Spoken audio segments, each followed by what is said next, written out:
Good morning everyone. हमने last class discuss किया था ऑक्यूपेशनल थेरेपी और रिक्रेशनल थेरेपी के बारे में। लास्ट क्लास हमने डिस्कस कर लिया कि रिक्रेशनल थेरेपी क्या होती है, ऑक्यूपेशनल थेरेपी क्या होती है, इनके बारे में कंप्लीट हमने डिस्कस कर चुके हैं लास्ट वीडियो के अंदर, लास्ट क्लास के अंदर। अब हम आगे बढ़ते हैं थेरेपी के अंदर। तो नेक्स्ट थेरेपी की बात करते हैं मिलियो थेरेपी कि मिलियो थेरेपी क्या होती है। तो आज का हमारा चैप्टर है अपना मिलियो थेरेपी।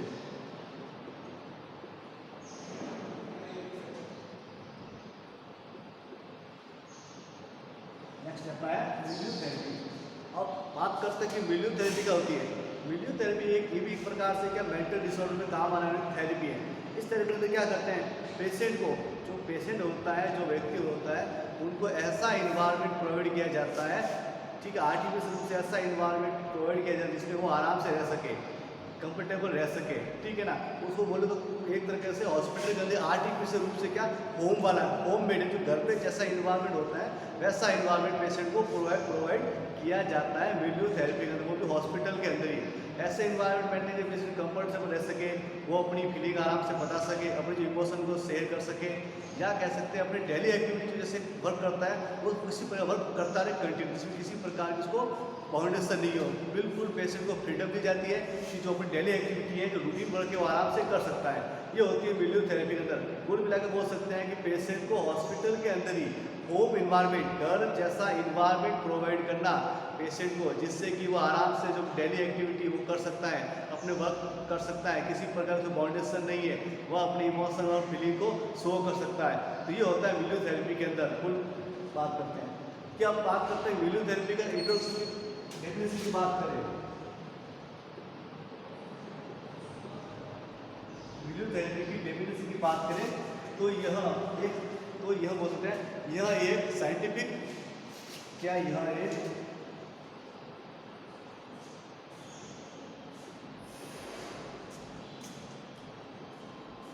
एक साइंटिफिक इन्वायरमेंट है या मेंटेन किया जाता है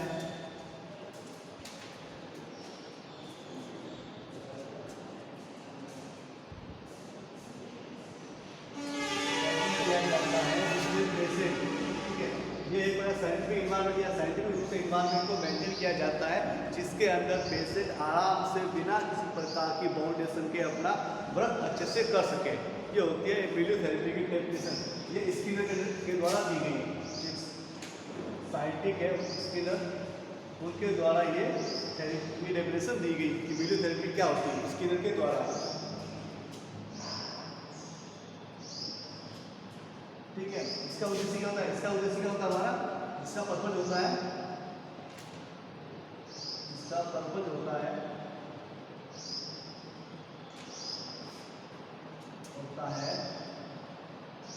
कि पेशेंट को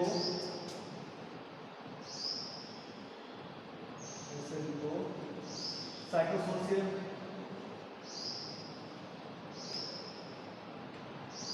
बिहेवियर इन्वायरमेंट प्रोवाइड करना।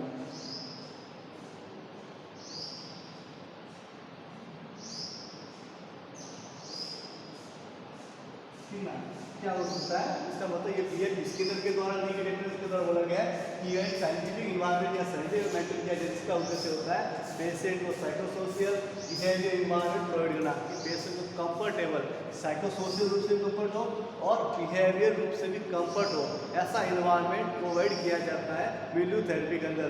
ये हॉस्पिटल के अंदर ही, जो पेशेंट हॉस्पिटल में एडमिट होता है उनके लिए हॉस्पिटल के अंदर ही क्या किया जाता है, होम मेड इन्वायरमेंट प्रोवाइड किया जाता है, जिसके सपोर्ट के लिए हॉस्पिटल स्टाफ हो सकते हैं, थेरेपिस्ट हो सकता है, वहाँ वर्क करने वाले कर्मचारी हो सकते हैं, या फिर जो सेम पेशेंट है उसी जैसे पेशेंट है वो लोग, ये सारे लोग मिलकर क्या करते हैं, इस प्रकार के इन्वायरमेंट का निर्माण करते हैं।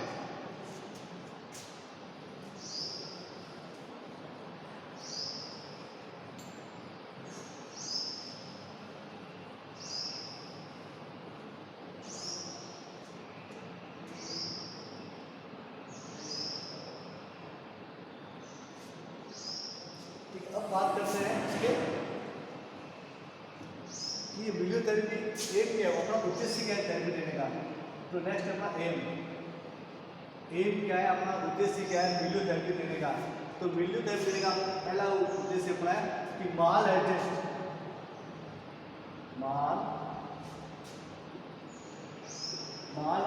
बिहेवियर को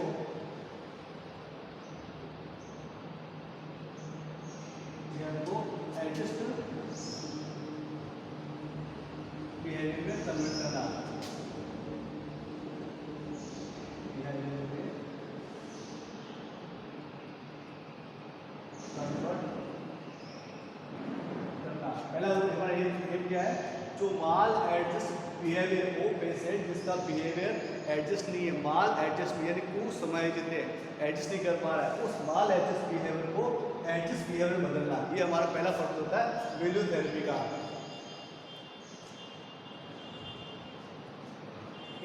और बात करें, नेक्स्ट बात करें पेशेंट का हॉस्पिटल में हैरान को कम करना, यानी स्टे को कम करना।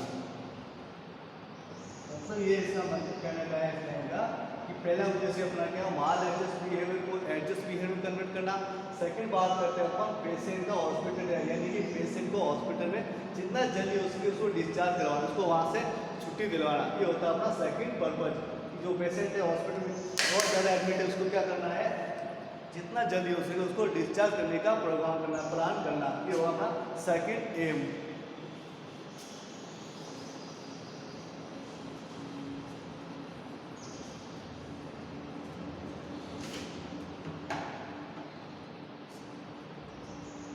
नेक्स्ट एम की बात करें तो नेक्स्ट होगा पेशेंट के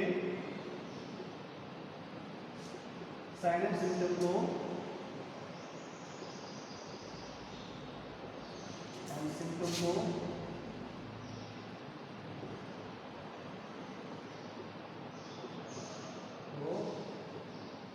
कम करना।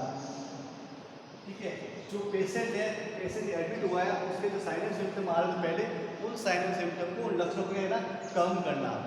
क्या ये होगा हमारा थर्ड, हमारा ये थर्ड हो गया, पेशेंट जो एडमिट हुआ था उस समय जैसे उसको साइन एंड सिम्टम लक्षण आ रहे थे, उन लक्षणों को कम करना। नेक्स्ट एम की बात करें, नेक्स्ट एम होगा टू प्रोवाइड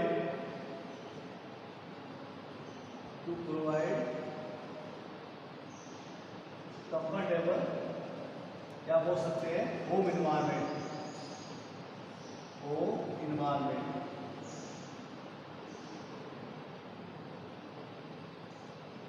ठीक है, बोल सकते हैं पेशेंट को कि पेशेंट कैसा लगा, कंफर्टेबल, आरामदायक, या बोल सकते हैं होम इन्वायरमेंट।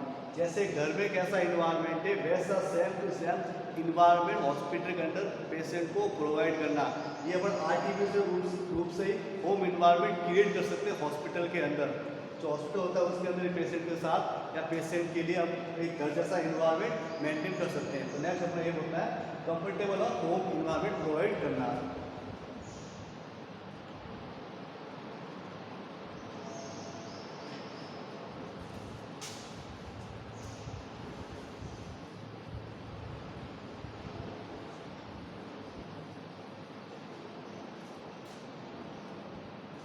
ठीक है, नेक्स्ट स्टेज क्या होगा हमारा पेशेंट का, अब पेशेंट को होम इन्वायरमेंट दिया गया, होम इन्वायरमेंट देने का नेक्स्ट अपना ये पर्पज होता है, एम होता है कि पेशेंट को डेली एक्टिविटी में हेल्प करना। नेक्स्ट एम क्या होगा, टू हेल्प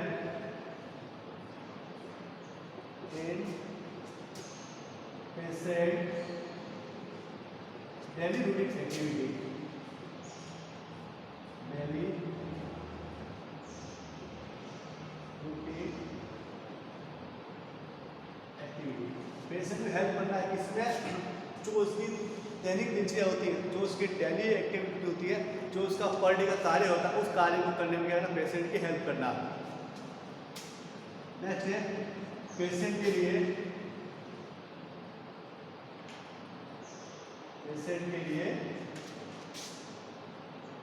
इसका अरेंज करना, अरेंज करना। मतलब जो पेशेंट है उसकी हेल्प के लिए उसके लिए स्टाफ हो रहे हैं, क्योंकि पेशेंट को होम जैसा इन्वायरमेंट दे रहे हैं, तो होम जैसे इन्वायरमेंट के जो लोग होते हैं उन लोगों को भी क्या होती है, पेशेंट को रिक्वायरमेंट होती है, उनकी आवश्यकता होती है। तो उन आवश्यकता को पूर्ति करने के लिए पेशेंट के लिए स्टाफ का अरेंजमेंट करना कि एक्स्ट्रा स्टाफ पेशेंट को दे ताकि उसको होम इन्वायरमेंट की फीलिंग आए। नेक्स्ट बात करते हैं टू एंकरेज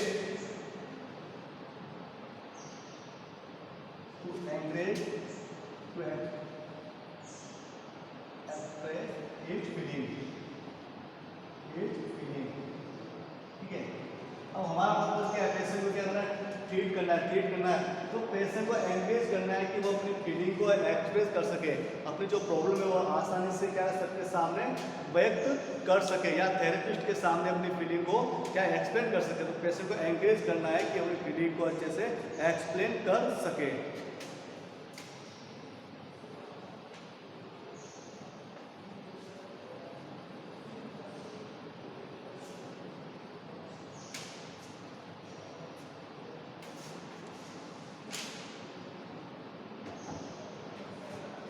ये तो हो गया हमारा फिजियोथेरेपी के एम की, हम फिजियोथेरेपी के एम क्या क्यों देते हैं, हमारा मेन मोटिव क्या है। तो इस थेरेपी का सबसे मेन मोटिव क्या है, पेशेंट को कंफर्टेबल होम इन्वायरमेंट प्रोवाइड करना हॉस्पिटल के अंदर ही, ये होता है मेन थेरेपी का पर्पज। इसके लिए क्या कर सकते हैं, पेशेंट को हेल्प कर सकते हैं, स्टाफ हेल्प कर सकते हैं, उसको ऑब्जर्वेशन कर सकते हैं, ये सारे एम कर सकते हैं।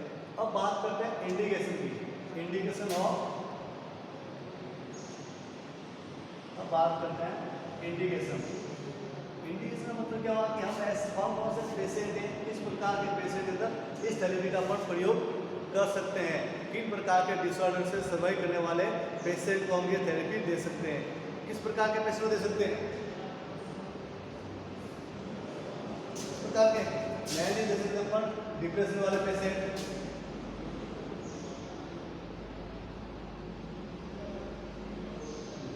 जो पेशेंट डिप्रेशन के अवसाद में हमेशा डिप्रेशन रहते हैं उनको दे सकते हैं। दूसरे पर्सनैलिटी डिसऑर्डर,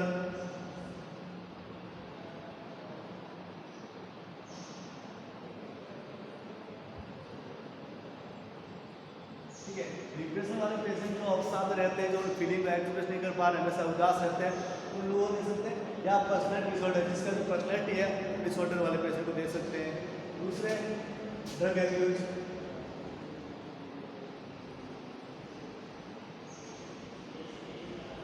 ड्रग एब्यूज का मतलब होता है नशा वगैरह करते हैं, ड्रग यूज करते हैं, उनको जो किसी प्रकार के ड्रग पर डिपेंड है उन पेशेंट को इस प्रकार की थेरेपी वीडियो थेरेपी दे सकते हैं।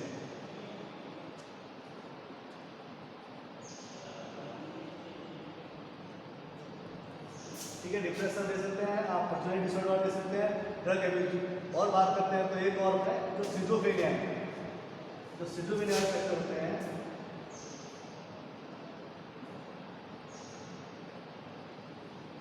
ठीक है। जो सिजोफ्रेनिया डिसऑर्डर है, साइकेट्रिक डिसऑर्डर आपको पहले बता नहीं हुआ, सिजोफ्रेनिया वाले पेशेंट के अंदर भी वीडियो थेरेपी का प्रयोग कर सकते हैं। ये एक प्रकार का मेंटल डिसऑर्डर है, जिसे बोल सकते हैं ग्रुप ऑफ मेंटल डिसऑर्डर, ठीक है। सिजोफ्रेनिया क्या बोल सकते हैं, एक ग्रुप ऑफ मेंटल डिसऑर्डर, बहुत सारा डिसऑर्डर एक समूह है, एक के साथ बहुत सारे प्रॉब्लम देखने को मिल सकती है। तो ये होते हैं सिजोफ्रेनिया के वीडियो थेरेपी के इंडिकेशन कि कौन कौन से डिसऑर्डर रहते हैं, depression, personality disorder, drug abuse, schizophrenia, इन सारे प्रकार के डिसऑर्डर वाले पेशेंट को वीडियो थेरेपी प्रोवाइड कर सकते हैं।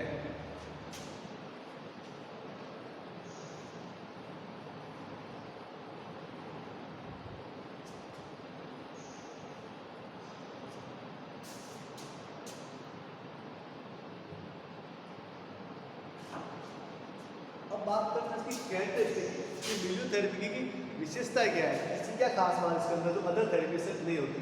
तो उसके बाद नेक्स्ट स्टडी कैरेक्टरिस्टिक,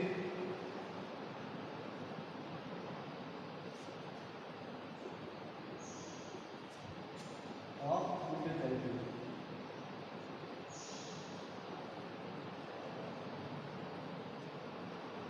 कैरेक्टरिस्टिक की बात करें ठीक है, पहली कैरेक्टरिस्टिक क्या है, पेशेंट को होम मेड इन्वायरमेंट दे रहे हैं, घर जैसा पेशेंट का इन्वायरमेंट प्रोवाइड कर रहे हैं। तो इसका मतलब क्या हुआ, पेशेंट को फ्रीडम में बिल्कुल फ्री छोड़ते हैं, किसके लिए, स्वतंत्र। तो पहली विशेषता है फ्रीडम फॉर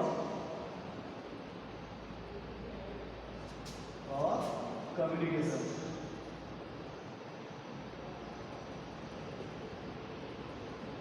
पेशेंट को पूरी आज़ादी होती है, इसके लिए कम्युनिकेशन यानी किसी भी प्रकार की बातचीत करने के लिए पेशेंट को पूरी फ्रीडम होती है, बिल्कुल आज़ाद होता है, किसी प्रकार का कम्युनिकेशन किसी के साथ भी कर सकता है। ठीक है, नेक्स्ट बात करते हैं अपन इसके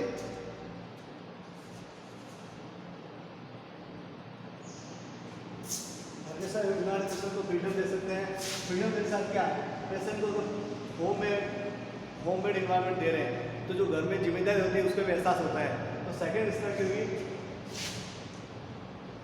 टू रिकॉग्नाइज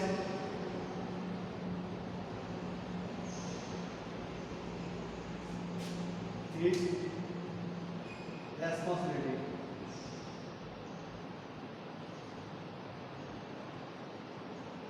मतलब टू रिकॉग्नाइज हिज रेस्पॉन्सिबिलिटी, मतलब कि पेशेंट अपनी जिम्मेदारी का क्या होता है, एहसास होता है, उसको पहचान कर पाता है। टू रिकॉग्नाइज हिज रेस्पॉन्सिबिलिटी, कि अपनी जिम्मेदारियों का एहसास होना।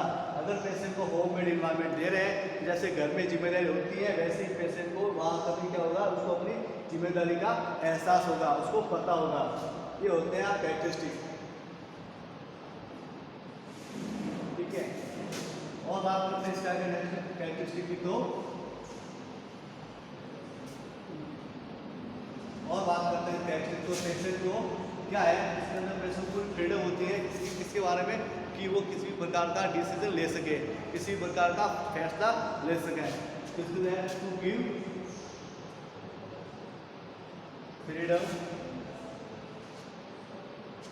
For own decision.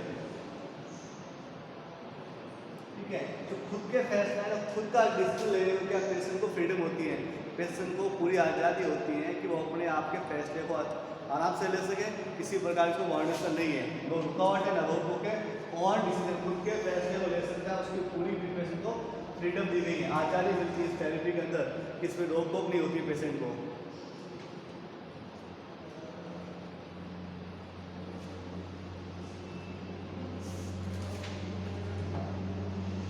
ठीक है, ये होगी अपने वीडियो थेरेपी के बारे में डेफिनेशन, इंडिकेशन, पर्पज और कैरेक्टरिस्टिक। नेक्स्ट डिस्कस करेंगे लास्ट आने वाली क्लास के अंदर।